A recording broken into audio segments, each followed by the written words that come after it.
From MTN News, this is Montana This Morning. Good Thursday morning. It's 6 o'clock. Welcome to Montana This Morning. I'm Victoria Hill. Thank you so much for getting your day started with us. And good morning to Miller over in the Weather Center with everything we need to know about today's hot heat.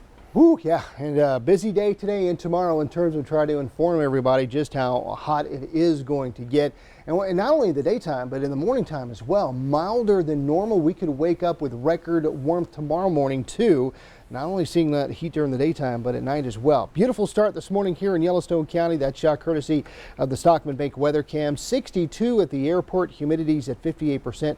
Winds out of the southwest at about 9 miles an hour. Let's crunch some numbers. Yesterday, our high got up to 88, our low 56. Both of those numbers well above average. Here's a number we're really looking at. Rainfall, precipitation, nothing for the month of June. We're pacing well below average for the year. And we've got the latest drought monitor that's going to be coming out later on this morning, and it's not looking pretty, folks. We're continuing to experience that really bad drought, and especially to the east and northeast here in Montana, where we see extreme conditions. This morning, temperatures mainly in the 50s. We've got some 60s and some 40s off to our west. Our highs today into the 90s. The last time we hit the 90s here in Yellowstone County last year, September 24th, where we hit 92. That's actually the record today back in 1988, and we're looking like we're going to blow that out of the water, getting up to about 96 this afternoon, and we may actually get a little hotter tomorrow. So we'll tell you all about that, about the record books coming up here in just a bit on this egg day. Yummy. Yeah. You're like, so you never done the raw egg? You know, we saw the clip of Rocky earlier. You never put the, No, it's good for protein. It really is, yeah. Yeah, not for me. Unless I get desperate and maybe convince myself, do a little more research on why it is needed in my life, then maybe, yeah, I'll do it. But for now, I'd just rather cook them in the skillet. Well, maybe one day you're just lazy. You're like, you know what, I want an egg, but I ain't cooking it. Let's just chug-a-lug, chug-a-lug. Up on my Facebook page, I asked the question, just a few more answers coming in. Kathy likes scrambled with onions and cheese. Ryan likes them over easy, and Renee likes them over easy as well. So some good ideas for your eggs this morning, Victoria. I guess it only takes 60 seconds in a microwave to cook an egg. I don't know if I've ever cooked an egg in a microwave, but be very careful, because those puppies like to explode. Yeah, scrambled. Majorly scrambled. Scrambled everywhere. A little over there, a little over there. All right. Well, I'm going to get to news. Thanks, okay. Our top story this morning, an overnight shooting has a man fighting for his life in a Billings hospital while the person responsible could be on the loose. Police say a 32-year-old man was shot several times around 2 a.m. on the 1400 block of El Dorado Drive. He was rushed to the hospital with life-threatening injuries. Police say they do not have any suspects at this time. And this shooting adds to a recent uptick in violent crime the mayor of Billings says he's working to address. In Bill Cole's State of the City address, he focused on the crime and drug problems in our community. He says the drug problem has led to homelessness and an overtaxed court system. That's why the city will look to invest in mental health. To address crime, Mayor Cole set a goal to announce a public safety mill levy worth more than $6 million in the next couple of weeks.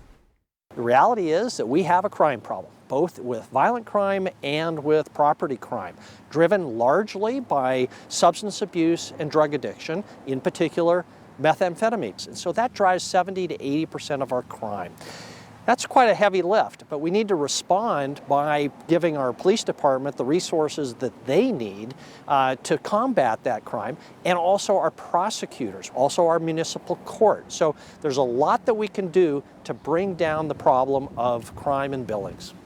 It wasn't a completely negative speech from Mayor Cole. He highlighted the addition of some new city buses, mentioned that airport construction is almost complete, and says soon the city will break ground on the Skyline Trail. This week, 4 bipartisan commissions of Montana lawmakers and officials will begin discussing how to spend nearly $2 billion in federal COVID relief money. Part of the funds are set aside for infrastructure, and leaders say it's a once-in-a-generation chance to pay for badly needed improvements to water and sewer systems across the state. The commissions are accepting applications for a wide range of projects that need funding in Montana at arpa.mt.gov. Applications are due July 15th. Even though it's a huge challenge, we're working hard and fast to get it done the right way and in such a way that the people we'll look at it very positively. Each commission picking the projects has at least 6 legislators. That's 4 Republicans and 2 Democrats. They will also feature 3 members from Governor Greg Gianforte's staff. Meanwhile, we're just over 1 month away from Independence Day, and President Joe Biden hopes to have 70% of adults at least partially vaccinated by then. CBS's Ian Lee has more on how President Biden hopes to convince enough people to get their shots. President Biden called June a month of action and encouraged Americans to get vaccinated so they can enjoy the summer safely. A summer of freedom, a summer of joy, a summer of get-togethers and celebrations. An all-American summer that this country deserves after a long, long, dark winter that we've all endured. The president wants 70% of U.S. adults at least partially vaccinated by July 4th. Do it to protect those more vulnerable than you, your friends, your family. So far, 63% of adults have gotten at least 1 dose. Mr. Biden is hoping incentives will win over skeptics, like a beer giveaway from Anheuser-Busch. The greatest time in history to grab a beer. State lotteries. I said, what did I win? He went, $40,000. And I was like, whoa! And even gun giveaways. We're going to give 5 custom hunting rifles and 5 custom hunting shotguns away. President Biden said Americans shouldn't take vaccine availability for granted. All over the world, people are desperate to get a shot. The head of the World Health Organization noted just 0.4% of all vaccines have been administered to low-income countries. This is ethically, epidemiologically, and economically unacceptable. Yesterday, a handful of wealthier countries promised nearly $2.5 billion to support global vaccination efforts. Ian Lee, CBS News. The administration is considering donating unused doses to countries in need, including tens of thousands of Johnson & Johnson doses that are set to expire soon.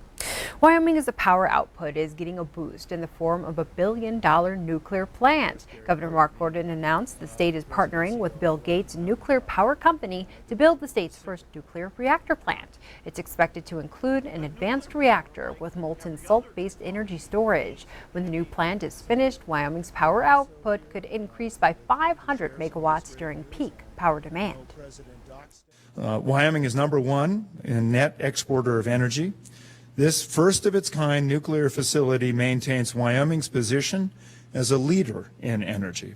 It will also be built and operated in a manner that supports our commitment to protecting and enhancing our wildlife and our environment. We'll use a site that currently hosts a coal plant that already has connections to the grid and a highly skilled, well-trained workforce to build and operate our reactor.